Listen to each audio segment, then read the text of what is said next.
Tinangay ng mga kawatan ang bagong biling motorsiklo sa Kalasyaw, Pangasinan. May ulat si Russell Simorio.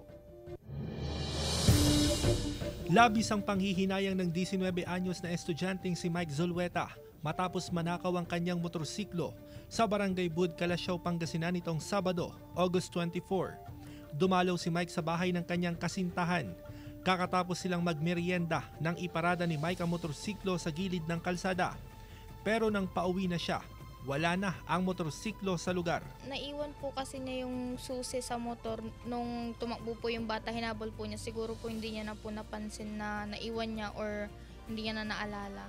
Bagong bili lang daw ang motorsiklo at mahigit 9,000 pesos ang buwan ang bayarin nito sa loob ng isang taon. Kasi hindi pa po tapos yung bayad. Tapos pati rin po si papa niya. Tapos ginagamit niya din po kasi sa school pang service yung motor. Kaya nahirapan po ngayon siya pumasok. Hindi na nahagip ng CCTV ang pagnanakaw sa motorsiklo dahil nasira ang mga ito matapos tamaan ng kidlat. Iba-ibang klaseng insidente ang nangyari, tapos pati nga kami nawala ng bisikleta dito mismo sa aming bahay. Kaya mas madalas ang ronda ng mga tanod natin para medyo ma-secure yung mga gamit ng mga kababayan natin. Kasama si Daryl Peralta, Russell Simorio, One North, Sancha, Luzon.